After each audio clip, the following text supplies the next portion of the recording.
All right, let's do this. Time for a deep dive into World Cup 2024 in Spain. And we're going deep, right? Not just scores and highlights.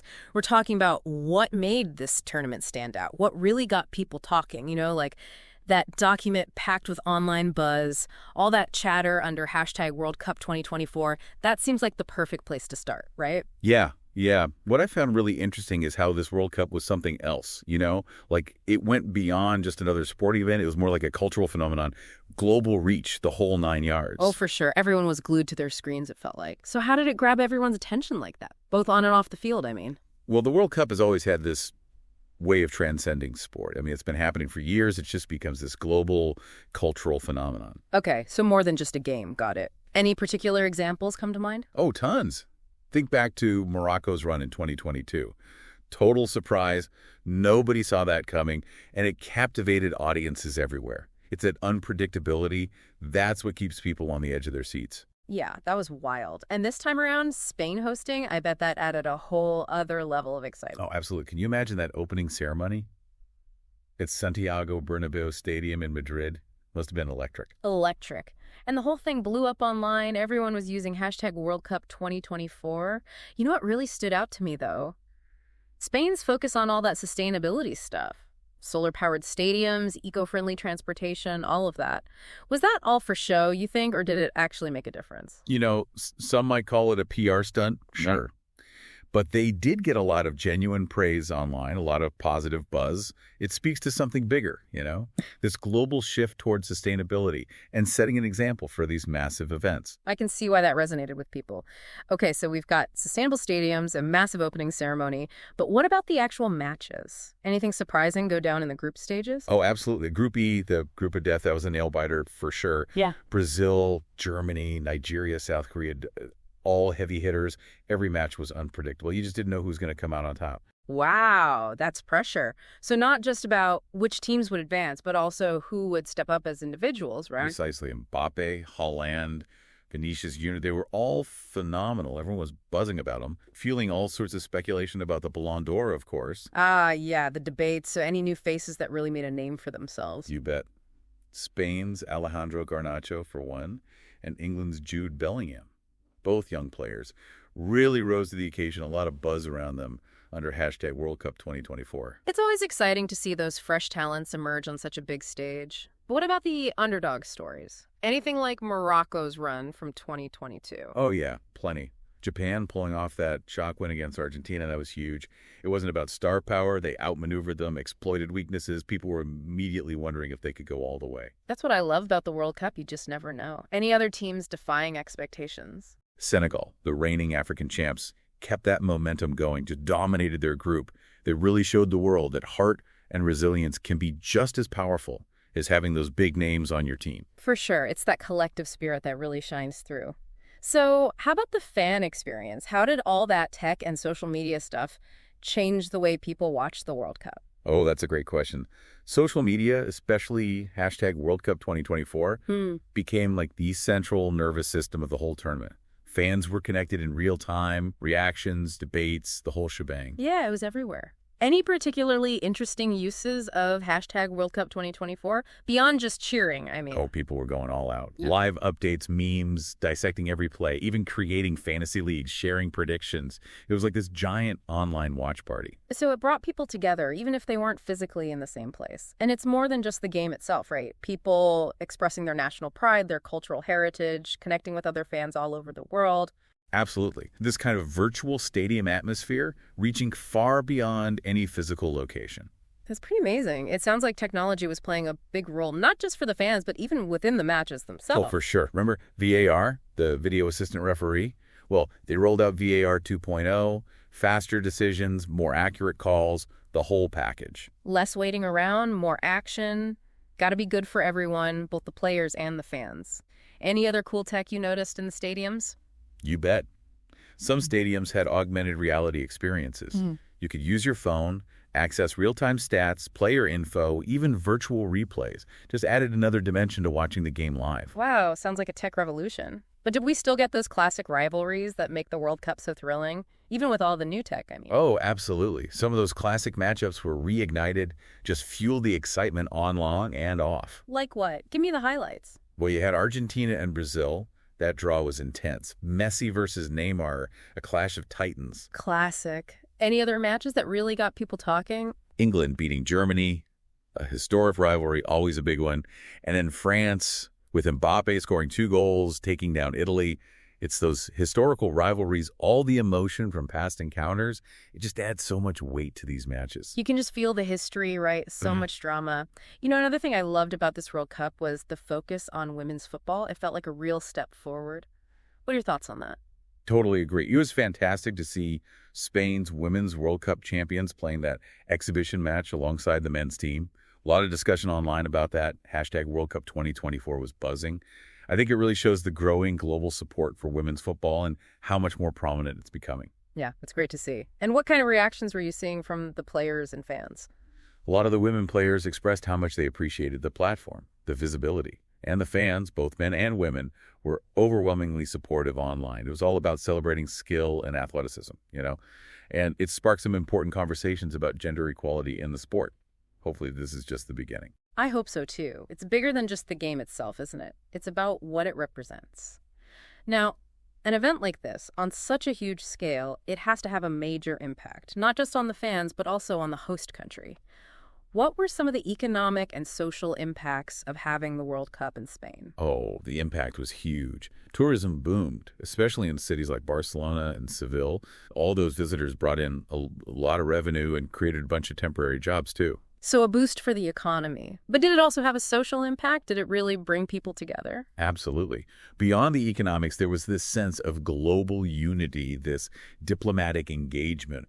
People from all over the world celebrating their love for football, overlooking cultural differences. There was this feeling of shared humanity, That's the beautiful thing about sports, isn't it? That power to unite us. But even with all the good stuff, I'm sure there were some challenges, some controversies along the way. What were some of the hurdles they had to deal with during the tournament? Of course, there are always going to be challenges. The ticket prices, for example, were a major concern for some fans. A lot of people felt like they were priced out of the experience, sparking debate about making it more accessible for everyone in the future. It's a shame when passionate fans can't be there in person. Were there any other issues that stood out? Well, even with VAR 2.0, some of those refereeing decisions still caused controversy, fueled a lot of passionate debate online. Ensuring fairness and consistency in officiating, that remains a challenge. And of course, with an event this big, security was a top priority. They had to implement some pretty robust measures to keep everyone safe. For sure. Those are things future hosts need to keep in mind. But enough about the challenges. Let's get back to the excitement. The knockout stages, that's where things really get intense. What are you most looking forward to? Oh man, those knockout stage matchups are going to be epic. Brazil going up against Japan, Neymar versus that Japanese defense, that's going to be something else. And then you've got France and England, those European giants going head-to-head, and Mbappe leading the charge. That's going to be explosive. I can't wait to see who comes out on top in those matches. Each team has proven themselves. It's anyone's game at this point. What about Spain? Think they can use that home advantage to reach the final? It's got a tough one against Senegal, the reigning African champions. Two completely different styles of play. Spain with their possession game and Senegal with their dynamic physical approach. It's going to be a fascinating battle of tactics. I can already picture the passion and intensity from both sides. It's going to be unforgettable. What's really striking is how this World Cup has become so much more than just the matches themselves. It's everywhere. The art, the music, the fashion, it's all been influenced by this event. You've hit the nail on the head. The ripple effects, culturally speaking, have been huge. Take the fan art, for example. So much creativity, people expressing their passion through illustrations, paintings, digital art. It's amazing how inspiring this tournament has been. It's amazing to see how art can bring people together, regardless of language or background. The World Cup has really sparked something special in that regard. And what about the music?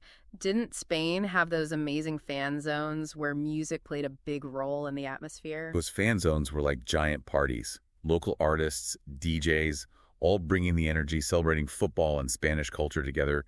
Music has this way of amplifying the emotions, creating memories that last. It's a powerful force for sure. It really sets the vibe, doesn't it? Speaking of vibes, you can't forget about the fashion. It feels like everyone wants to wear their team's colors to show their support. Oh, for sure. The World Cup is a fashion show in itself. A sea of jerseys and scarves, a visual representation of national pride. It's a beautiful thing to see, people from all walks of life united by this sport.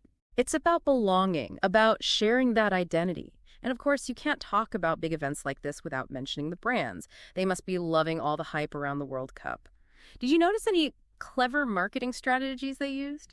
The brands were all over hashtag World Cup 2024, using it as a platform to connect with fans in new and creative ways. Adidas and Nike, as always, they launched those exclusive kits and fan gear, sparking conversations and driving those sales. Their marketing is always on point, playing on the emotions of the tournament, the narratives. Were there any other brands that really stood out to you? Coca-Cola, they always go big for the World Cup, and this year was no different. They had some great social media challenges and campaigns, all about that global unity and celebration vibe. Smart marketing, associating themselves with the positive energy of the World Cup. It's not just about pushing products, it's about becoming part of the conversation, right? What about the brands that aren't directly tied to sports? Did you see any unexpected players making a splash? I was impressed by Visa's campaign. They were promoting their cashless payment options inside the stadiums, highlighting how they make the fan experience smoother. Nothing flashy, but it addresses a real need. It's those little things that resonate with people. So the impact of the World Cup really goes far beyond the football pitch. It's influencing fashion, inspiring art, and giving brands a platform to connect with people in new ways. It's truly a global phenomenon. It's so much more than just those 90 minutes on the field, right? Yeah. It's the cultural impact, the economic boost, the legacy it leaves behind. Speaking of legacy, maybe it's time we dive into that aspect and explore how this 2024 World Cup is shaping the future of this sport we love. Absolutely. Let's shift our focus to the lasting impact, the legacy of the 2024 World Cup. What will it mean for Spain, the teams, and the world at large? It's incredible, isn't it? This deep dive has really opened my eyes to the broader impact of the World Cup. I know, right? We've gone way beyond just the game itself, and it's fascinating to see how this tournament has become a global phenomenon, sparking conversations and inspiring people all over the world. It's definitely more than just goals and scores, that's for sure. And each World Cup adds its own unique chapter to the story. This 2024 tournament in Spain, with all the buzz we've seen online with hashtag World Cup 2024, it'll be remembered for those incredible moments, the players who made history, and how it reflects the way football is changing. You're right. Think about those intense group stage matches, the emergence of young talents like Garnacho and Bellingham, those underdog stories that nobody predicted. These are the stories that people will be talking about for years to come. Yeah, those were some special moments. And it wasn't just about what happened on the field either. We saw Spain's dedication to sustainability, the use of cutting-edge technology to make the fan experience even better, and the increased focus on women's football. It all points to the future of the sport. I agree. It's a really powerful reminder that the World Cup is so much more than just a competition. It's a reflection of our times, a platform for positive change, and a catalyst for change on a global scale. It's really remarkable. Absolutely. And as we wrap up this deep dive, I keep coming back to this question. How can events like the World Cup, with their incredible ability to bring people together from all over the world, help us create a more understanding and cooperative global community, especially in a world where we often feel so divided? Something to think about. That's a great point. It highlights the potential of sports to transcend borders and break down barriers.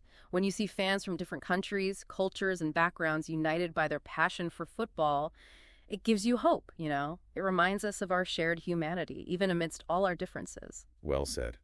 And as this 2024 World Cup comes to a close, let's all try to carry that spirit with us. Let's use the passion and excitement of this beautiful game to connect with each other and inspire positive change in the world. Couldn't agree more. It's been an absolute pleasure exploring the depths of hashtag World Cup 2024 with you. Until next time, may the love for this beautiful game continue to unite us all. It's really amazing what we've uncovered, This deep dive has shown us just how many layers there are to the World Cup. I know, right?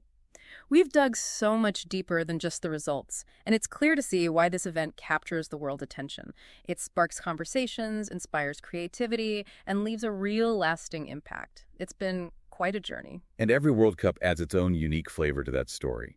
This 2024 tournament in Spain, it'll be remembered for its big moments, its standout players, and how it reflects the changing face of football. Hashtag World Cup 2024 captured it all. It did. I mean, think about those nail-biting group stage matches, the rise of those young stars like Garnacho and Bellingham and all those underdog victories that nobody saw coming. Those are the stories that people will be talking about for years. They really embody the spirit of the tournament. They do. And beyond the excitement on the field, we saw Spain's dedication to sustainability, all that cutting-edge technology enhancing the fan experience, and of course the spotlight on women's football. It's all pointing towards the future of the sport. Exactly. It's a powerful reminder that the World Cup is more than just a competition. It reflects our times, it's a stage for progress, and it can even spark positive change on a global level. It really can. And, as we wrap up this deep dive, I can't help but wonder, how can events like the World Cup, with their power to unite people from all over the world, how can they help us build a more understanding and cooperative global community? Especially in a world that often feels so divided. It's something to think about for sure. It is. It really makes you appreciate the potential of sports to break down barriers and transcend borders. Seeing all those fans from different backgrounds, different cultures, all united by their love for football, it gives you hope. It's a reminder of our shared humanity despite all our differences. You said it. So as the final whistle blows on this 2024 World Cup, let's hold on to that spirit. Let's use the passion and energy of this beautiful game to connect with each other and make a positive impact on the world. I'm all for that. It's been a privilege exploring the depths of #WorldCup2024 with you. Until next time, may the love for the beautiful game continue to bring us all together. Today is your lucky day. Today is the day that our $3 website works for you, paying you directly to your PayPal daily. Imagine $3 ongoing continuous payments to your PayPal account. Imagine falling asleep and waking up to $300 in your PayPal account. How would this make you feel? How could this help you? What bills could you pay? What kind of fun could you have? What does that retirement look like now? All for a one-time payment of $3. This website is DFY done for you, fully built and completely hosted, and never stops collecting payments for you.